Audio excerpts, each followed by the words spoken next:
Donc, à la première heure, on va voir les transformés de Legendre. En fait, comment est-ce que passer d'un potentiel thermodynamique à l'autre, c'est une transformée de Legendre du point de vue mathématique. Et puis, on va ensuite discuter à la deuxième heure, surtout de comment est-ce que, du point de vue d'un thermodynamicien, on peut minimiser notre travail pour connaître toute la thermodynamique d'un corps homogène macroscopique. Donc, voilà. Donc, je résume un petit peu ce qu'on a vu au dernier cours. Donc, on a vu que DE, bon, ça, on sait le début, hein, DE est égal à TdS moins PdV. Donc, ça, c'est la chaleur qui est absorbée. Ça, c'est le travail. Évidemment, il peut y avoir d'autres sources de travail. Par exemple, du travail magnétique. Hein, ça, vous le voyez souvent dans le devoir. Là. Donc, on peut écrire ça de façon symbolique comme ça. Je vais revenir sur ça, mais pour le moment, on suppose qu'il n'y a pas d'autre moyen de faire du travail, d'accord? Donc, je vais effacer cette partie-là.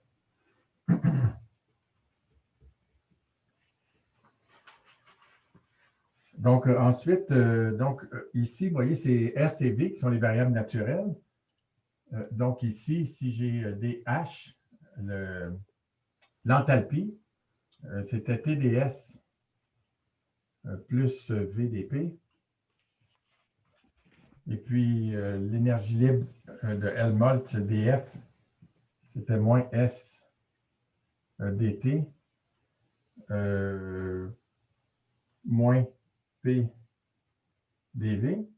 Puis, l'énergie libre de Gibbs, dG, est égal à moins S dt, moins plus V dP. Donc ici, les variables naturelles, c'est S et P, ici T et V, puis ici T et P. Donc on a imaginé que si on était en contact avec un réservoir de chaleur, par exemple, donc c'est la température qu'on contrôle, donc c'est ce potentiel-là qui est intéressant. Si on est en contact avec un réservoir de pression, c'est celui-là. Puis si on a température et pression, ça va être celui-là. Donc, avez-vous on va continuer à parler beaucoup de ces choses-là, mais avez-vous des questions déjà là, au sujet de ce qu'on a fait la dernière fois?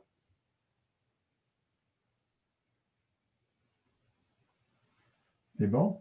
Donc, vous voyez que ce que ça nous a permis de faire, entre autres, c'est de trouver des relations de Maxwell. Hein? Par exemple, ici, si je dérive, donc je vais prendre un espace ici. Si je dérive la température, donc dT, je dérive la température par rapport au volume, en gardant l'entropie constante, ici, c'est la même chose que de dériver la pression par rapport à l'entropie en gardant le volume constant. Parce que c'est comme prendre des dérivés croisés.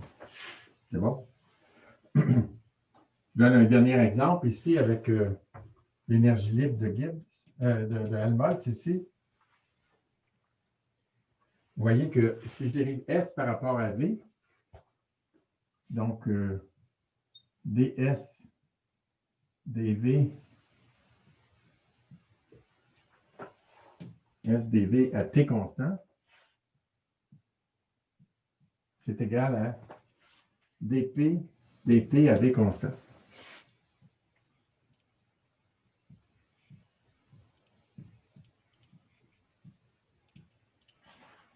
Ça, je l'écris ici parce qu'on va s'en servir beaucoup dans les 2 heures qui sont là. Donc, on va entourer ça ici. Puis, c'en est une qu'on va utiliser beaucoup. Pardon. Donc, vous voyez que on a vu que si j'ai une dérivée d'une variable avec sa variable thermodynamique conjuguée, donc ça, c'est les variables conjuguées. Qu'est-ce que c'est les variables conjuguées? T et S, c'est conjugué, puis P et V, c'est conjugué. C'est-à-dire que je peux obtenir T comme une dérivée d'un potentiel thermodynamique par rapport à S, ou je peux obtenir S comme la dérivée d'un autre potentiel thermodynamique par rapport à T. Hein, c'est ça qu'on veut dire par conjugué. Ils sont toujours ensemble, S et T, P et V. Donc, dans les relations de Maxwell, si j'ai une dérivée d'une variable en gardant sa variable conjuguée constante, par rapport à une des autres variables conjuguées, ben, il y a une relation de Maxwell qui va faire intervenir l'autre variable. Et puis, vous voyez, celle-là ici, sa variable conjuguée, c'est ça. Donc, voilà, on a la même structure, c'est le dérivé par rapport à l'autre. Puis, vous voyez, si on regarde ici, c'est comme PV, puis TS. Puis, vous voyez, il y a un signe moins ici. Quand il y a un signe moins, quand on a une dérivée d'une variable intensive. Vous vous souvenez, température et pression, c'est intensif dans le sens où j'ai un gros système, je le coupe en deux.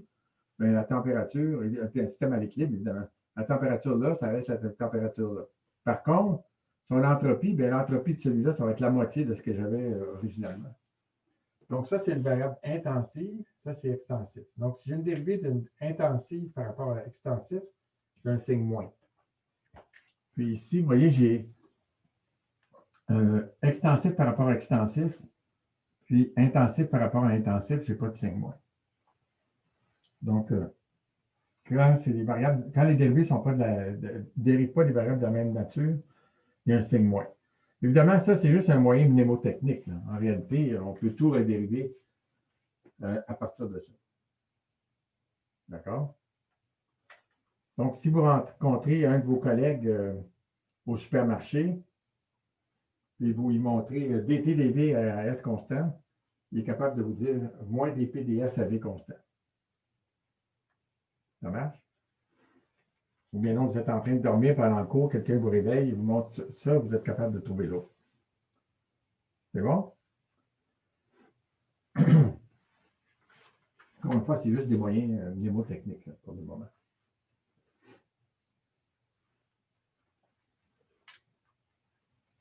Je peux continuer?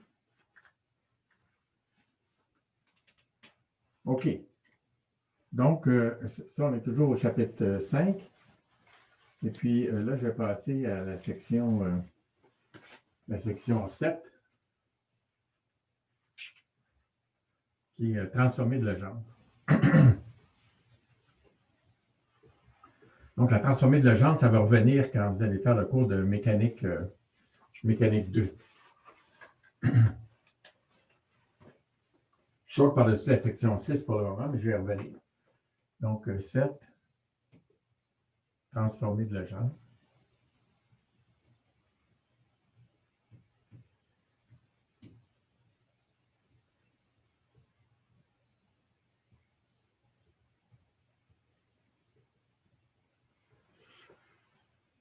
Donc, vous voyez ici, j'ai D, E.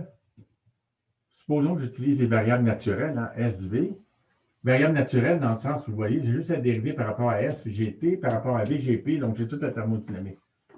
Donc, DE de SV, c'est égal à T de SV ds moins P de SV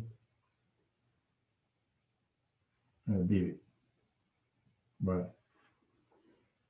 Puis là, qu'est-ce qui arrive ici? Ici, je voudrais avoir, par exemple, F, donc dF.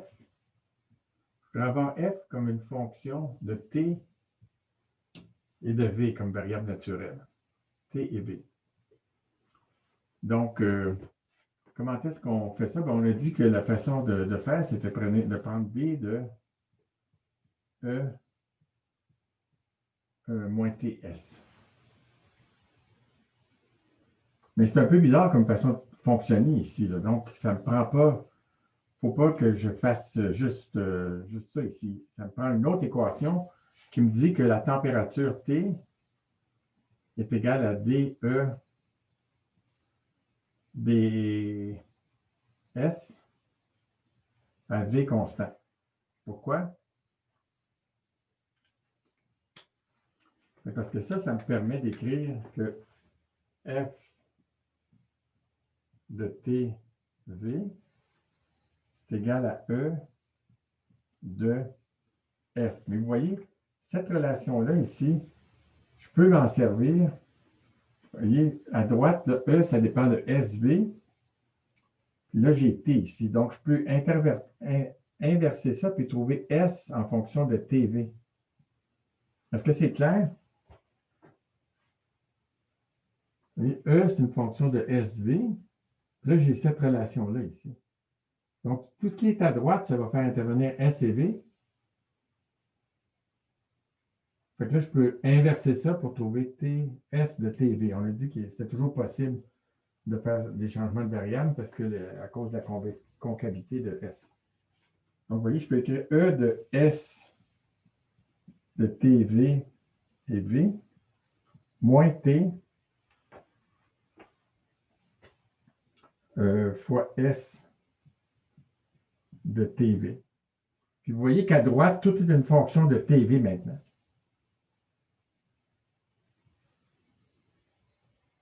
Tout est une fonction de TV.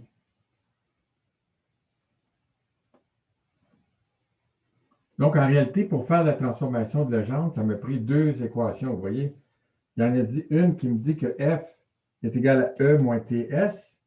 Il y en a une autre qui me dit que T, c'est dE ds à des constants.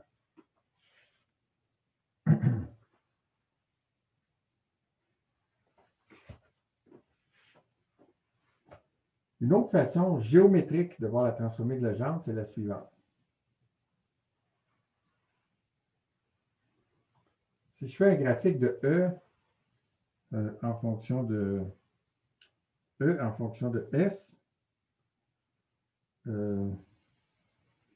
on sait que S en fonction de E, ça a cette allure-là, d'accord? Donc, je vais faire ça comme ça. Puis, je vais mettre un point particulier ici. Et puis la pente, vous voyez la pente dE ds,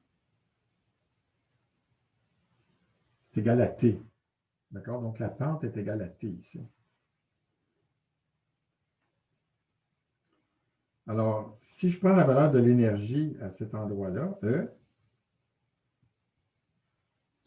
et puis que je prends la pente fois S. S, c'est ce point-là ici.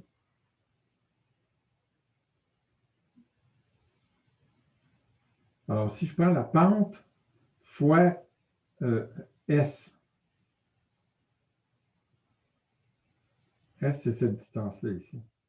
Donc, T, c'est la pente. Si je multiplie par la base qui est ici, qu'est-ce que ça me donne? Ça me donne ça me donne ça ici. Ça, c'est la pente T fois la longueur sur la base ici. Donc, E moins TS, qu'est-ce que c'est? C'est ce point-là ici. Ça, c'est F, c'est ça ici. D'accord?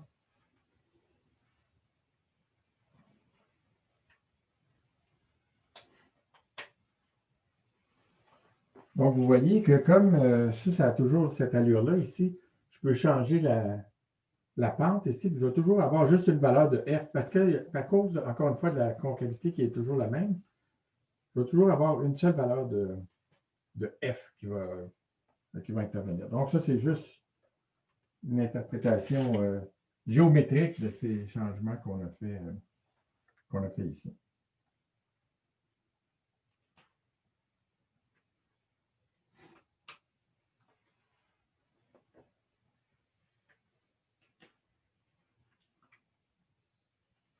Bon, là, je suis certain que vous vous demandez une question existentielle. Qu'est-ce que c'est l'énergie libre d'un gaz parfait? OK, on se pose cette question-là. Donc, on va voir un exemple concret de transformer de Legendre. D'accord? Comment est-ce que, en pratique, je vais faire ça? Donc, juste pour illustrer ça, donc, F pour le gaz parfait.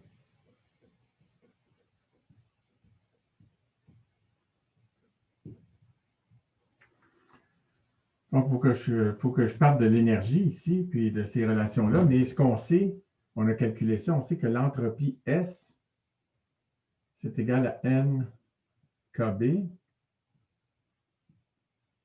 fois le logarithme naturel de E sur N à la puissance 3,5 fois V sur N, plus une constante sigma 0 qui reste à déterminer.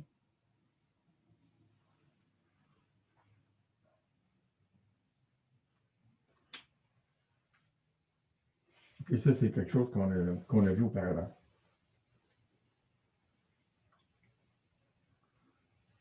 Maintenant, je vous fais juste une remarque en passant, OK? Pour vous dire pourquoi les mathématiciens sont vraiment pas fiers de nous. C'est parce que, vous voyez, j'ai écrit, on sait que E de TV, c'est égal à 3,5 N KBT. Maintenant, E de SV, c'est pas égal à 3,5 NKBS.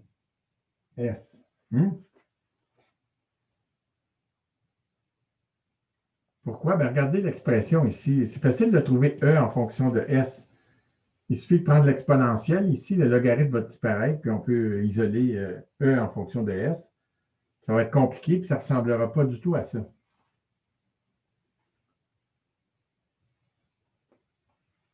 Donc, nous, on écrit ça, mais les mathématiciens, ils ne seraient pas contents parce que c'est pas ça, c'est pas la même fonction.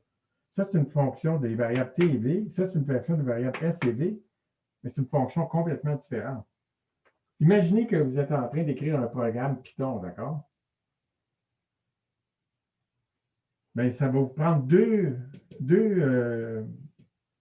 fonctions différentes, hein, deux def machin, différentes selon que c'est SV ou TV qui intervient. Sinon, ça ne marchera pas. Nous, on garde le même symbole, mais ça mettrait un bug extraordinaire si on écrivait ça en Python. Ça marche?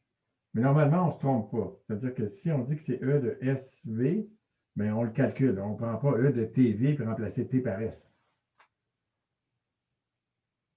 Ça marche? Ça rend les mathématiciens heureux, puis ça nous démêle de nos affaires. OK.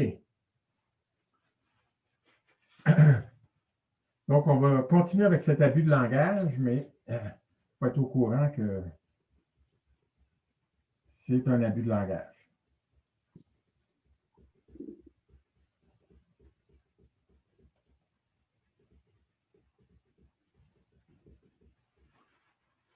OK, continuons. Maintenant, comment est-ce que je pourrais trouver F de TV? Bon, on a donné la recette ici. Ici, il faudrait que je trouve E en fonction de S, d'accord? Que je prenne sa dérivée, que je mette ça égal à T, puis ensuite que j'inverse S de TV. OK, c'est systématique. Je vais prendre un raccourci. OK, je vais prendre un raccourci parce que on sait ici que DS, DE à V constant, c'est égal à 1 sur T. Puis, on a utilisé ça ici, on peut prendre la dérivée de S par rapport à E, c'est facile. Puis ça nous a donné la relation E égale à 3,5 NKBT. Donc, j'ai utilisé ça tout de suite ici pour exprimer S en fonction de T et V. Donc, S de TV, c'est égal à NKB fois le log de 3,5 KBT exposant 3,5 fois V sur N plus sigma 0. C'est bon?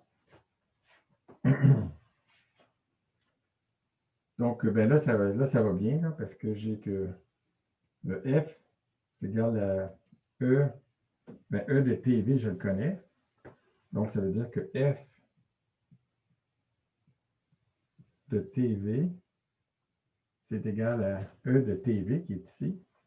Donc, ça, c'est 3 demi N KBT. Dans les notes, là, je l'ai fait le chemin ici sans possibilité d'erreur, c'est-à-dire de prendre T égale DE DS, puis l'inverser pour trouver S de TV, puis ensuite faire ça. D'accord? Je l'ai fait dans les notes au complet.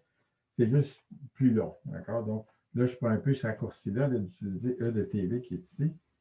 Puis là, moins TS. D'accord? Donc, ça, c'est moins T fois N KB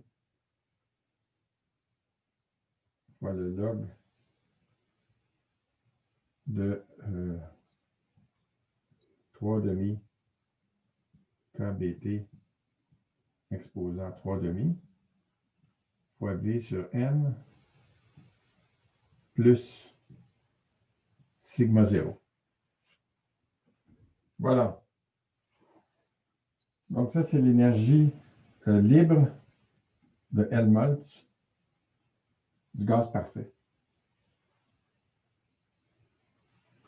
Bon, est-ce que c'est cohérent tout ça? Bien là, on va essayer de voir. On connaît P, on connaît la pression du gaz parfait ici.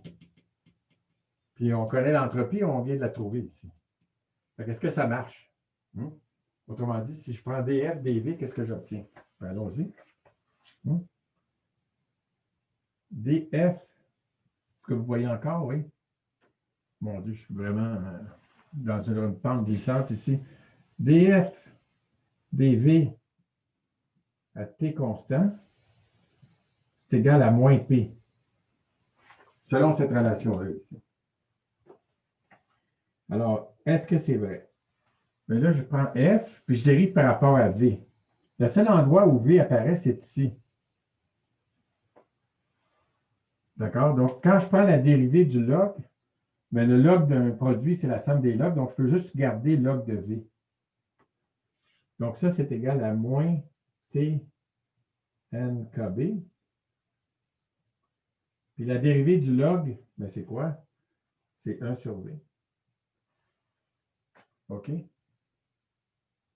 Donc, vous voyez, j'ai dérivé que PV est égal à NKBT. J'ai trouvé une façon compliquée, finalement, d'arriver à PV égale à NKBT.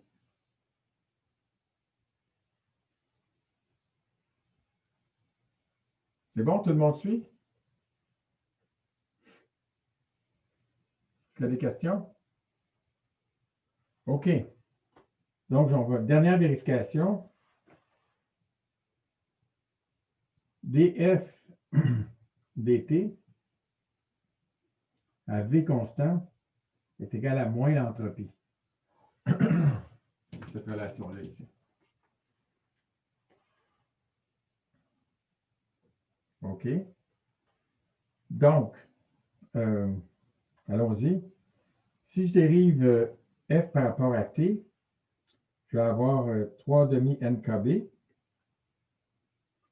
Puis, si je dérive par rapport à T ici, bien, vous voyez que j'ai le log de T à la 3 demi. Ça, c'est égal à 3 demi log de T. Donc, j'ai deux termes ici. J'ai T, puis j'ai ça. Donc, quand je prends le terme qui correspond à T à la 3 demi, quand je dérive, le T va disparaître ici, puis ici, il était disparu, donc les 3 demi NKB vont disparaître. Puis l'autre terme où je dérive ça par rapport à la température, bien, ça me donne exactement moins ce terme-là ici. D'accord? Je recommence. Donc, quand je prends la dérivée, ça, c'est un produit. D'accord? Il y a des choses, il y a T qui apparaît ici et là. Quand je dérive par rapport à T ici, bien, ça me donne moins l'entropie, qui est juste la ligne au-dessus. Fait que là, ce qu'il faut que je prouve, c'est que quand je dérive ça, puis que je dérive ça, ces deux termes-là s'annulent. Mais vous voyez, quand je dérive ici, ce terme-là, ça va donner 3 demi NKB. Puis ici, quand je dérive ici, le t va aller au dénominateur, ça va se simplifier. Le 3,5 en préfacteur, ça va donner 3,5 mkb moins 3,5 mkb.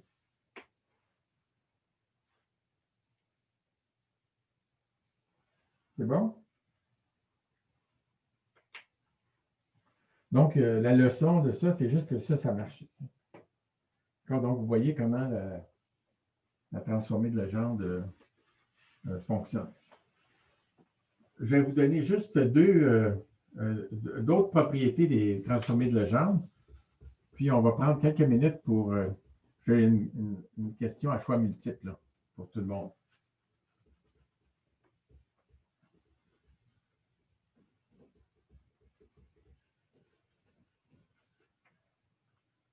Ça, je vais le garder ici.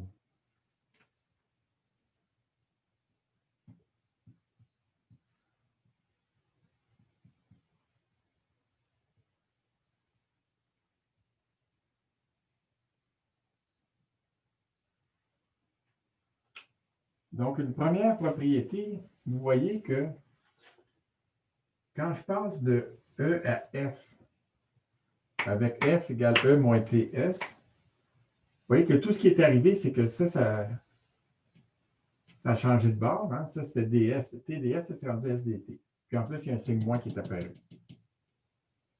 D'accord? Ça, c'est juste un moyen mnémotechnique. C'est une propriété générale des transformés de Legendre. Vous voyez ici, j'avais PDV. Là, ça a changé de bord, c'est devenu plus VDP. D'accord? Ça, c'est une première propriété. Une deuxième propriété, c'est la suivante, c'est que je peux écrire que F de TV, c'est égal au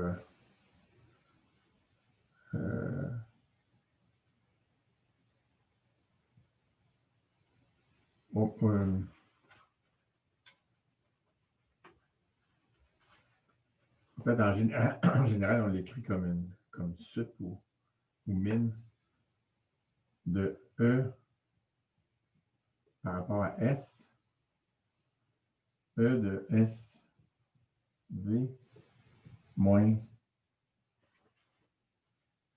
T, S.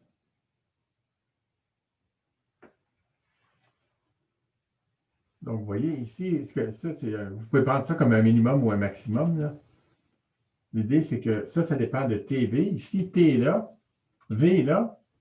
Puis là, S, il va disparaître parce qu'on va juste prendre la position du minimum. Puis vous voyez qu'effectivement, si je minimise ça par rapport à S, à T constant, bien, j'obtiens exactement ça. T est égal à DE ds.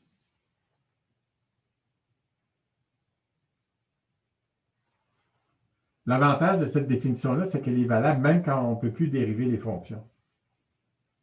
Ça s'appelle la dérivée de Fenchel. Ça, c'est du matériel avancé. Ce n'est pas nécessaire de suivre ça en grand détail.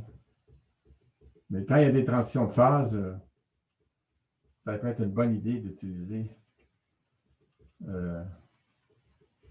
cette forme-là.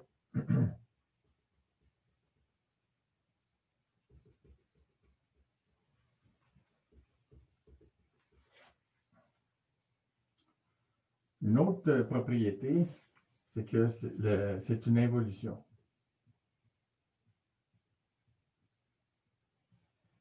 Qu'est-ce que ça veut dire l'involution? Ça veut dire que si je prends la transformée de Legendre, c'est l'identité.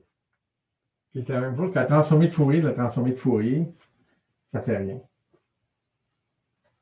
OK, donc comment est-ce qu'on peut voir ça? Ben, ça, c'est la définition de F. Donc, on va fonctionner de la même façon. Donc, F, si je prends sa transformée de Legendre, ça va être égal, je vais l'appeler W parce qu'on ne sait pas encore c'est égal à quoi.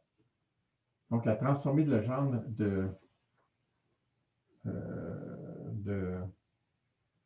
donc, W, ce n'est pas un bon nom parce que c'est comme le travail. G, on a déjà utilisé. J, K. Mettons qu'on va l'appeler K, OK? Donc, K, si je prends la transformée de Legendre, ça va être F moins df dt fois t. De la même chose que ici, c'était égal à E moins S, c'est égal à DE dt fois t. OK, donc ici, il faut que je fasse attention. Df dt fois t, ça c'est df DE ds fois S. T, c'est DE ds fois S. Voilà. Donc là, je procède de la même façon. F moins df dt fois t. Donc, qu'est-ce que c'est ça? C'est F. df dt, c'est moins S. Donc, c'est F plus TS. Mais F, c'est égal à E moins TS. Plus TS. Donc, vous voyez que ça ici, c'est égal à l'énergie. Donc, si j'ai pris la transformée de Legendre, on retourne là. Hein?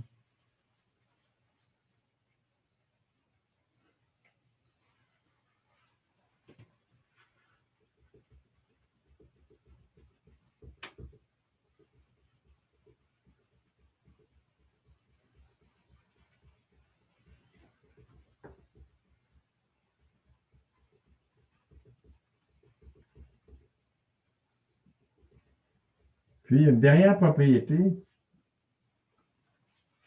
c'est que si, par exemple, la dérivée, vous voyez la dérivée seconde de E ici par rapport à S, c'est toujours positif. Hein? Mais là, on va voir que la dérivée seconde de F par rapport à T, hein, parce que c'est T et S qui sont conjugués, la dérivée seconde de F par rapport à T, ça va avoir le signe opposé. Autrement dit, les dérivées secondes, quand on fait une transformée de Legendre, ils changent de signe. OK, comment est-ce qu'on peut voir ça?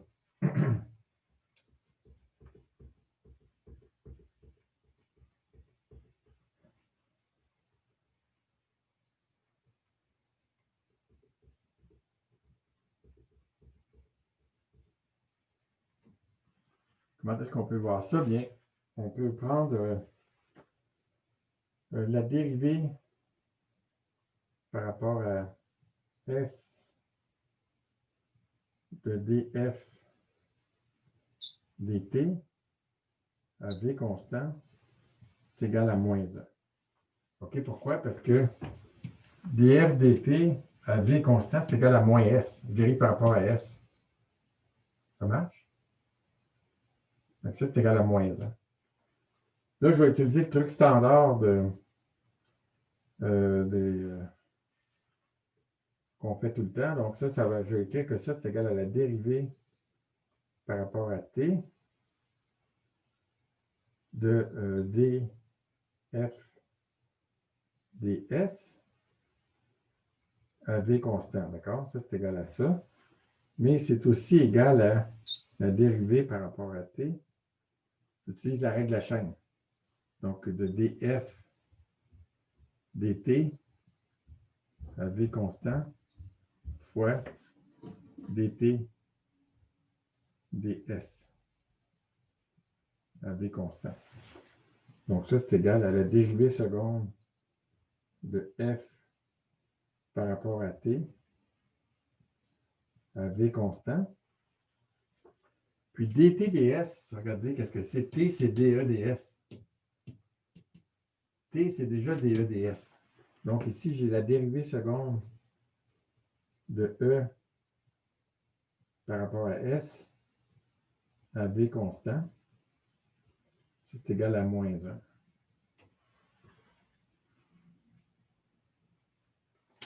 Donc, c'était la dérivée seconde ici était toujours positive. Celle-là va toujours être négative.